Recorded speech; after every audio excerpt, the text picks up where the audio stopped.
ನೋಡಿ ಇಷ್ಟು ಹೇಳ್ತಾ ಇದ್ದೀನಿ, ಅಲ್ಲಿ ಯಾರೋ ಭಾರತಿ ಅಂತೆ, ಅಲ್ಲಿ ಜಾತಕ ಕಳಿಸ್ತಾ ಇದ್ದಾರೆ.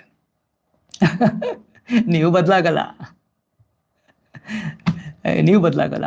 ನಾನು ಅದನ್ನೇ ಹೇಳ್ತಾ ಇದ್ದೀನಿ. ಅಲ್ಲ ರೀ, ನಾನು ಎಲ್ಲೋ ಕೂತ್ಕೊಂಡಿದ್ದೀನಿ, ನಾನು ಇಲ್ಲಿ ಕೂತ್ಕೊಂಡು ನೀವು ಈಗ ಈ ಥರ ನಿಮ್ಮ ಹೆಸರನ್ನ, ಫೋನ್ ನಂಬರ್ನ ಜಾತಕ ಹಾಕ್ತೀರಿ, ಅದನ್ನು ತೆಗೆದುಕೊಂಡು ಬೇರೆಯವರು ಮಿಸ್ಯೂಸ್ ಮಾಡ್ಕೊಳ್ಳಲ್ಲ ಅಂತ ಏನು ಗ್ಯಾರಂಟಿ ಹೇಳಿ? ಜಾತಕ ಅನ್ನೋದು ತುಂಬ ಗೌಪ್ಯವಾದದ್ದು ಅಲ್ವಾ? ನಿಮ್ಮ ಗೂಗಲ್ ಪೇದೆಲ್ಲ ಫೋನ್ ನಂಬರ್ನೆಲ್ಲ, ನಿಮ್ಮ ಗೂಗಲ್ ಪೇಲ ಅಕೌಂಟನ್ನೆಲ್ಲ ಈಗ ಸೋಷಿಯಲ್ ಮೀಡಿಯಾದಲ್ಲಿ ಹಾಕ್ತೀರಾ, ಕದ್ದು ಮುಚ್ಚಿ ಹೀಗೆ ಪಾಸ್ವರ್ಡ್ ಹಾಕ್ತೀರಾ ಅಲ್ವಾ? ಜಾತಕ ಅನ್ನೋದು ವ್ಯಕ್ತಿಯ ಬ್ಲೂ ಪ್ರಿಂಟು. ಅದನ್ನೆಲ್ಲ ನೀವು ಈಗ ನಾನು ಯಾರು ಅಂತ ಗೊತ್ತಿಲ್ಲ, ನೀವು ಯಾರು ಅಂತ ನಂಗೆ ಗೊತ್ತಿಲ್ಲ, ನೀವು ಕಾಮೆಂಟ್ ಸೆಕ್ಷನಲ್ಲಿ ನಿಮ್ಮ ಜಾತಕವನ್ನು ಹಾಕ್ತಾ ಇದ್ದೀರಿ, ನಾನು ಅದನ್ನು ದುರುಪಯೋಗ ಮಾಡಿಕೊಳ್ಳಲ್ಲ ಅಂತ ಏನು ಗ್ಯಾರಂಟಿ ನಿಮಗೆ?